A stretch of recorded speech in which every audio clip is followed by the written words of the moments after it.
Stacey Epstein is with us now, Chief Marketing Officer of Freshworks. Thank you for joining me. It's a big week, IPO earlier this week at the NASDAQ market site. Tell us a little bit about the company. FRSH is the ticker symbol. Tell us a little bit about the company at this point. Thanks, Nicole. At Freshworks, we're on a mission to make it really fast and easy for companies to connect with their customers and their employees. And we do that through a series of SaaS applications for customer service, sales, marketing, and internal IT service management. Also incubating a product for HR teams. So really helping that connection get strengthened for companies of all sizes with their employees and customers.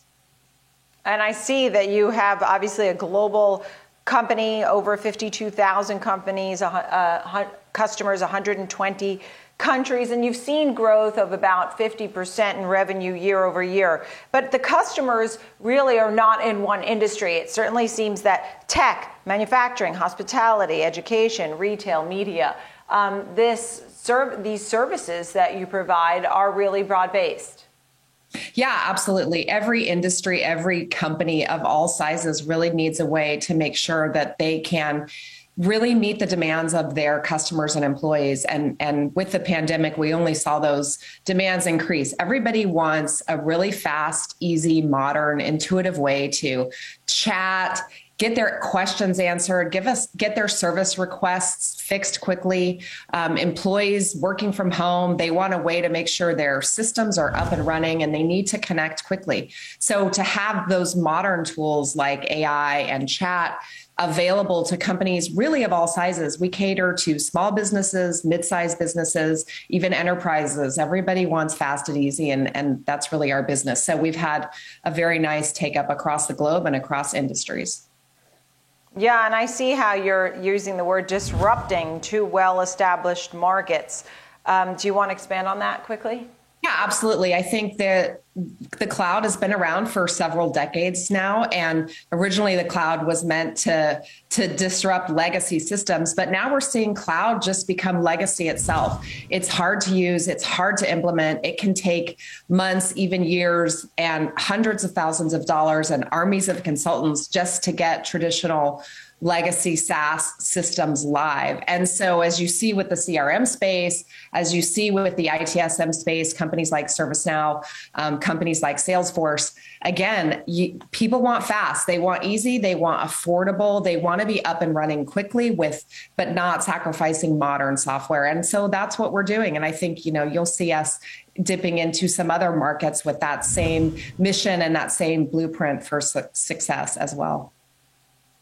120 countries, and it's a new era for India and innovation. That's right. Why are we talking 120 countries? Why are we talking about the growth potential here for India? It sounds exciting. Well, yeah, it's a powerful message that went out for India this week with our IPO. I think traditionally, India has been considered a tech powerhouse for outsourced IT services. And this is the first product SaaS company to go live on a US stock exchange. And I think it shows that our founder's dream, who built Freshworks in the early days out of Chennai, India, that India really can be a product-led nation. And I think there's a lot of Indian entrepreneurs and innovators that are seeing this IPO. They're seeing themselves as people who can innovate and really take India to that product-led place. Our founder has invested in funds like the Together Fund, which is investing in India SaaS startups. So I think it sends a powerful message that India is here to create and innovate and can be really successful with a whole new crop of SaaS startups coming out of that region. I also think, we talk about the product itself, and people have to love what it is that you're providing.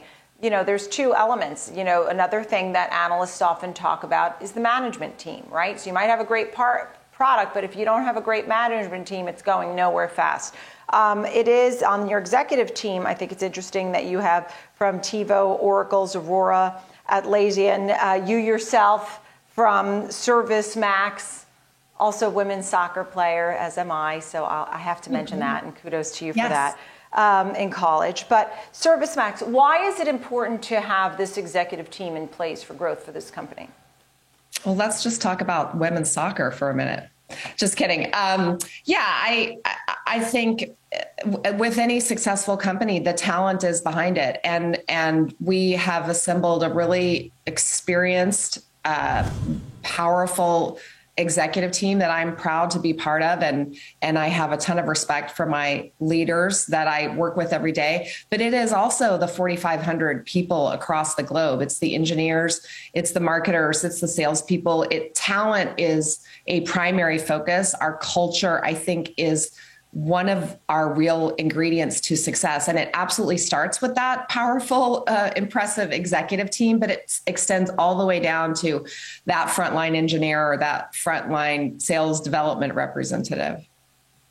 You're right. And one of the conversations in the conferences, in the conference rooms that I'm sure you talk about is how much each of the customers are actually spending. And I see with some spending more than $5,000. We talked about revenue growth of nearly 50% year over year. Free cash flow is on the rise from $1 million last year to $4 million this year. Tell me a little bit about the financials and some of the things that your team is talking about going forward.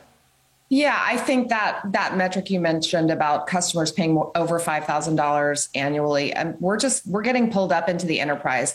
In our early days, we were focused on SMB and really creating an affordable solution that didn't make them sacrifice the features.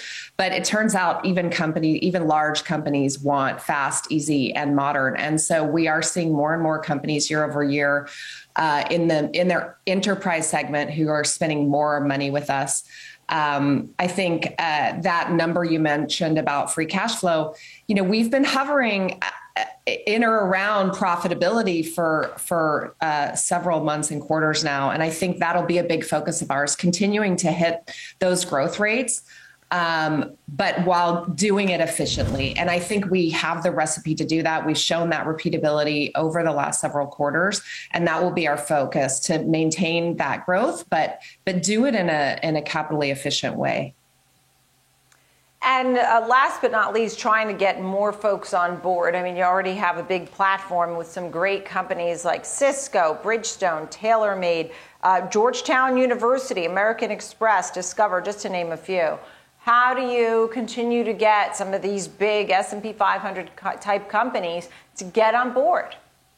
Absolutely. Well, we have a very successful inbound, we call it product-led growth strategy that has led to a lot of our success. We've also layered on an outbound motion with more direct sales. And I think that has and will continue to help us to get into the enterprise. But the real powerful move that we make is our focus on the user, on that person, that customer service agent or IT help desk representative who's sitting at their computer trying to help solve issues. What do they need? How can we make their lives easier so that they can get the issue solved? They can create the opportunities for their customers. That focus, not on the corner office that's buying the software, but on that actual user. I think that just staying true to that focus for us is going to be the real ingredient for our success.